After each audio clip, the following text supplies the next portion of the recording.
As for CD, come into the cup break for something different. And a good cup break as well. Very good. Nice even split of the table. Opportunity for Chris to start strong here. He's actually going front ball. He's coming across to the side, so he didn't go second ball there. Coming across to the side and trying to square up that front ball. He's done a pretty good job of that. Yeah, it's an interesting break, that one, actually, isn't it? The reason why I called it a cut break is Chris's narrow cut break, which is what I thought he was going for, is actually, it's quite infamous when you speak to him, because he does like to tinker with various different breaks. Tinker, I like that. He's definitely a tinkerer. He's got a lot of different breaks. He's got his straight down the middle. Oh, he's misses the first ball, though. Those reds were good. Yeah, he's got a few different breaks up his sleeve, but he'll be disappointed to miss his opening chance. Right smile. And the only thing here, that this is a trickier layout for Clayton than it was for Chris, because it sent the red across to the right-hand side where it doesn't go past the yellow. But I still think I like reds. You could play a red on the right, down off the yellow, open it up. I still think that's easier than the yellows themselves, but you could make a case for yellows, because they all have a way.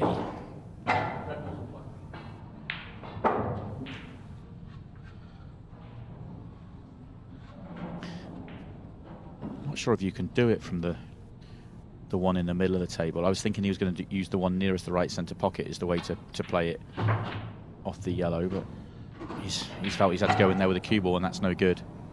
If he was straight in on the one he's just played, you drop it in, and then the one that's left near the right centre pocket, you just play that off the yellow. It's completely controllable, and you're actually playing position onto the red that's left in the middle of the table. So the fact he wasn't straight, he had the angle to come down, he thought he had to go down that way, and I think from where he was, he probably did, but it's gone wrong.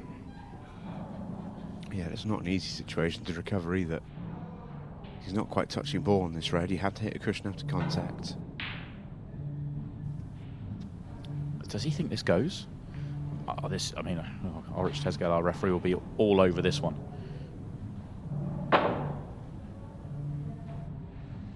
It was good. It was very, very nearly one of the shots of the tournament. It was good in terms of it wasn't a foul. That was immediately obvious, but it doesn't quite make the pot.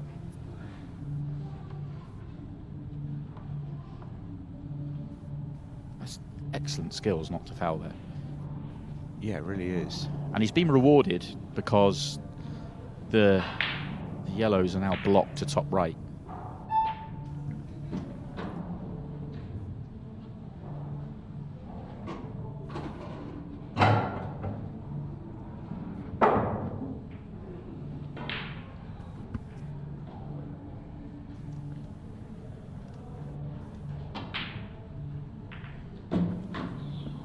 That is a fabulous shot.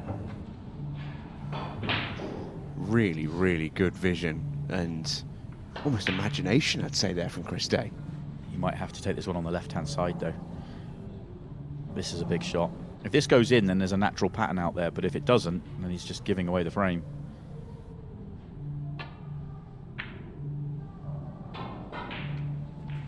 Yeah, going to hang, and as much as I like Chris, quite pleased that that one doesn't drop in. He hit the cushion pretty early on in that one, and he's tried to just float it in and cheat the pocket a little bit, but yeah, nice to see that one stay up, really. It should.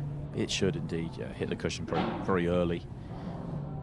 The only thing that has done is at least it's blocked the pocket for the 8-ball. From Chris's perspective, that is, in terms of Clayton's now probably going to have to play a combination shot unless the 8-ball goes bottom right, but even then it's very difficult to get onto it into that pocket. Mind you, he's not perfectly on this one. That was a poor opening shot. Oh, it's missed by a long way. He's reacting like that was a big kick, and I suspect it was. One of those sort of skiddy ones that goes straight on. You don't miss a pot like this by this far. Yeah, I mean, that's very unfortunate.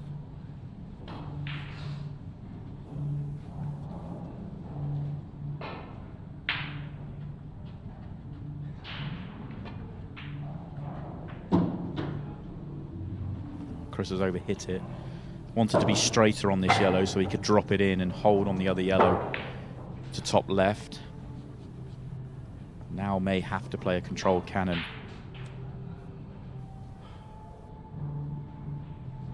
using the cushion and just trying to get the yellow full in the face, knock it towards the top left. It won't be played with much pace, but you can't hold, so you've got to just do that to be on it. He'll take it. It's not how he played it, but he'll take it. Yeah, absolutely he will.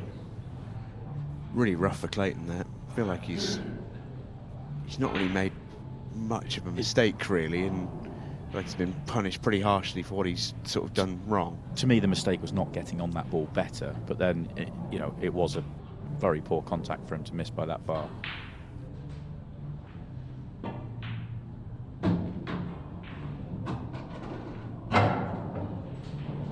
It's okay, you can see the yellow over bottom left. That should be Chris now for the opening frame, and he used up over quarter of the clock here. Last time Clayton Castaldi had an opening frame in a Champions League night, him and 𝗏𝗃𝗏𝗵 had barely put a ball by this stage. If you're wondering how that happened, by the way, the 8 ball went over a top right corner pocket, and so did about 4 reds and 2 yellows. It was an absolutely bonkers frame. 𝗏𝗃𝗏𝗏𝗏 got the memo that the plan was to try and take Clayton's balls off the table and force him to play the one up by the 8 ball, which is why I felt like Craig was eventually going to get an opportunity to steal it away. In the end, Clayton played a great shot to get his ball out, and it put Craig under pressure.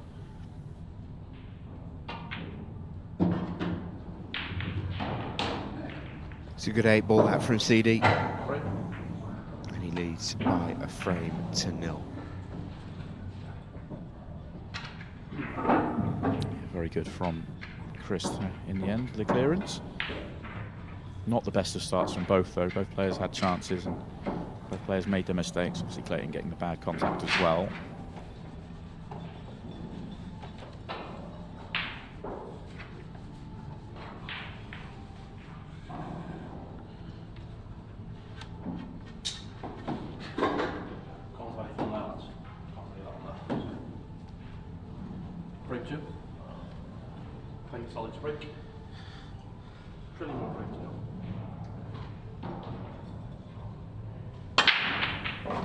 Oh, like an explosion, huge, and that cue ball flew in off. Very much his error. Look at that cue ball straight into the corner, going for extreme power, losing control, and well, Chris is 1-0 up and gets this layout with ball in hand. It's a heck of a hit that from Clayton Castaldi. He's got a lot of power, he's just lost the control. These are about as routine as it gets for a pro player.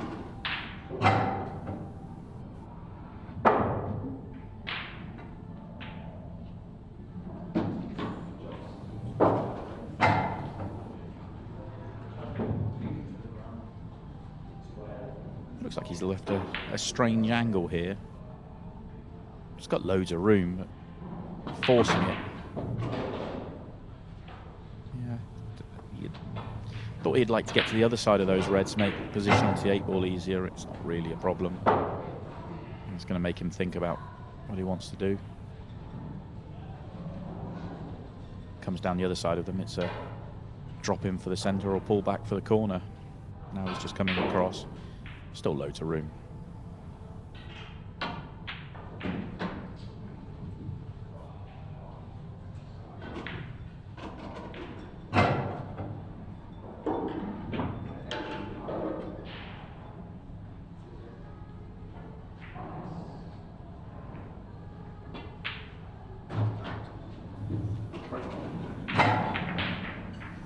Job done for CD. 2-0 up. First frame forgotten about. He made a couple of pretty poor errors. He'll be really pleased to follow that up with a pretty routine reverse clearance off Clayton Castaldi's break, and all of a sudden the castle is bang up against it. He'll probably feel quite aggrieved. Yeah, a couple of errors in the first frame, but they were less severe than Chris's. Played a cannon that just got slightly wrong. Forced him to play a really tough shot, then got a big kick. Meanwhile, today he's staring 3-0 in the face here. Great opportunity. Didn't hit that one anywhere near as well as his opening break. Catching that front ball, not quite, nearly half ball, just slightly fuller than that. It's not what he was trying to do. Fuller the better. It takes some of the power out when you catch it off full. Well, he's got a little bit more of a congested layout.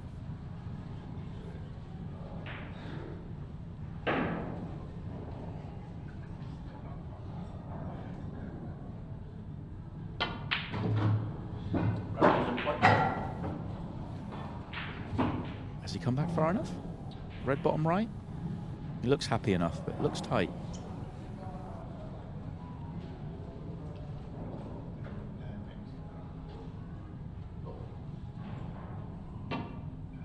Had to swerve it. And that's actually a really big error, because if he can get to that red, then there's actually a fairly natural pattern out there. Okay, he's going to have to deal with the one on the right-hand side, but he would have been able to go left centre, right centre, and get behind it. 8-ball would be following it, and there was room for that. So there was a missed opportunity there for Chris, just by letting the cue ball be half a turn short. And probably even worse, he left Clayton perfectly on his ball, not just to pot, but also to develop Clayton's bad one. This should be a frame back for the Castle.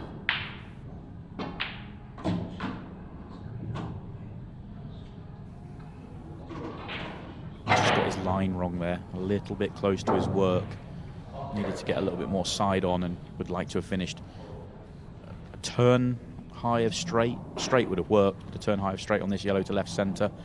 And you could have put the cue ball roughly where the red is, to the left of those two. Now he's going away from his work, so big positional shot on this one.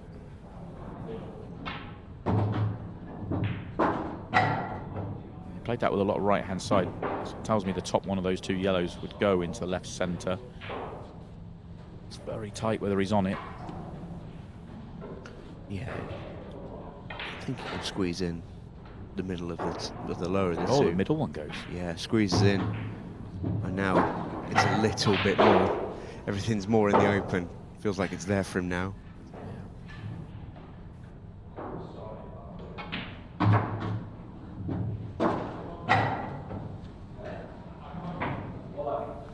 Does have a very curious way of cueing the ball, does the Castle. Almost looks like he's decelerating, but you'll see it here. There's the pause, and he almost pushed it forward before a second pause. It almost looks like he's got the yips almost, but Yeah, you won't know he's doing it. It's just very natural for him. Yeah, and we've seen Clayton pot balls under the most pressure he'll ever play under when he won that world title. So remember, Gareth Potts once said, all you need with the cue action is something that stands up under pressure, and Clayton's did. So you wouldn't change it, but you certainly probably wouldn't coach it either. Yeah, I'm not sure you'd teach it, but and he won't know that, you know, you don't tell yourself to do that. That's just what comes naturally to you.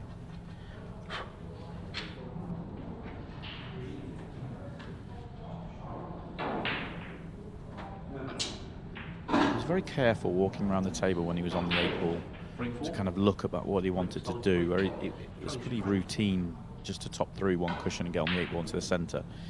So, you know, we're clutching at straws saying that's 10 seconds wasted as he hits a mammoth break again. This time he keeps skew on the table.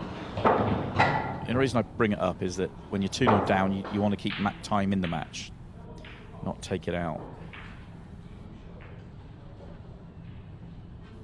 Good layout apart from the 8-ball and red, but he's got a ball next to it, so open things up with the first shot. And that's not worked.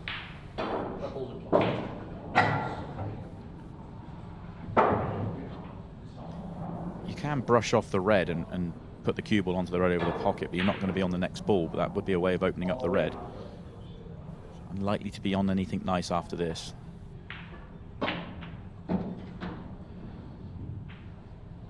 That is actually very unlucky. That is fabulous. He was playing the pot to the corner and playing the red over the corner. But to knock the 8-ball safe, I mean, it was an excellent shot. He played it with pace so that it hits the cushion, then the red, so it comes out into play. So you've not got complete control of it, but to lock the 8-ball that safe is very unfortunate.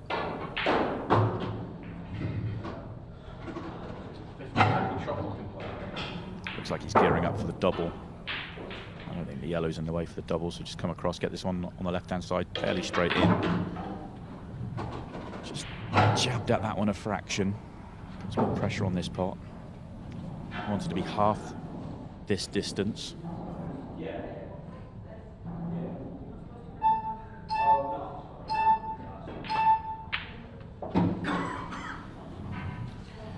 Oh, it's a big shot. This is a massive shot. 4 minutes left in the match. 2-1 down.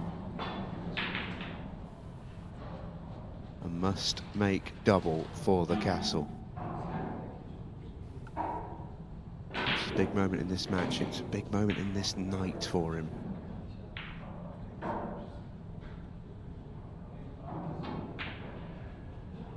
Oh, he's made it. Big shot. 2-2, anyone's match now. He missed that. He was almost certainly losing this opening encounter, but he's played that one beautifully. Very good visit to the table. Tricky first shot, tricky second shot. And once the second shot was played, it was always coming down to the double. Excellent work. Always feel when it's a double on your 8-ball, it always feels like there's loads more jeopardy on it, but the way Clayton's rolled that with one in, it was like it was hanging over the hole. Players are so good these days in the doubles that you just always feel very happy and confident they're going to make those sort of shots. Frame 5, first stage break, 2 frames up.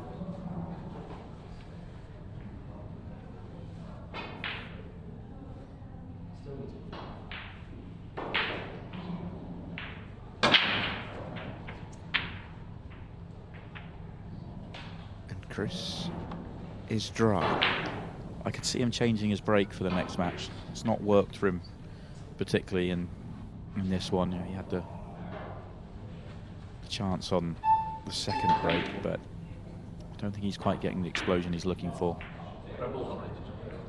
Certainly not looking to leave it dry. Good layout on reds. One ball needs a bit of movement, but you've got the perfect ball to do just that. 15-second shot clock now, a very big part of this match. Just let that one drift down a fraction too far, so now he has to play this one with a little bit side, unless he wants to leave the high angle, but assuming he wanted the low angle, in the end he's decided to play for right centre. Thought he had to come down to be on the red to bottom right, to then play the little nudge while you've got other balls on the table.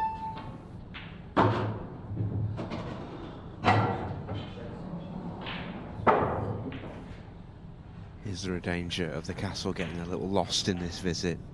Caught in the whirlwind of the 15-second shot clock.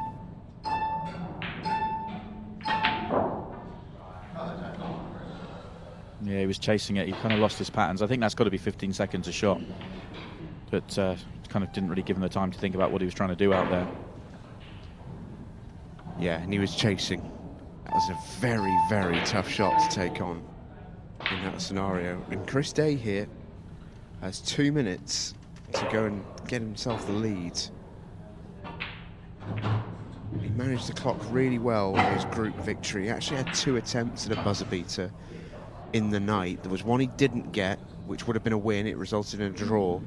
And there was one, of course, that we showed you at the start of the show that very much ended with a win. So he had that little bit of practice in the evening. That's a good shot. It's beautiful. Lovely work to control opening up the yellow at the top. He's got one more to open up.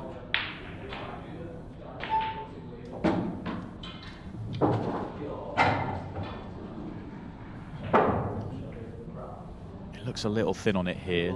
I think the plan was always to go left centre and then play the one by his arm to come down and deal with the problem at the bottom. That's a little bit more like it. Similar shot here to the one that Clayton was playing up to the top right. Loads and loads of action coming backwards. Yeah, he might have to pinch the pocket a fraction. I thought he was perfect, but it's a touch straight. That's why he's had to hit so hard. Excellent. He will take that.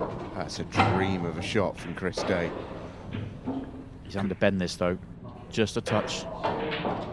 Oh no, he wasn't. He was just digging into it to hold. Excellent. Excellent visit this. Yeah, on 15 seconds a shot, this is a hell of a clearance.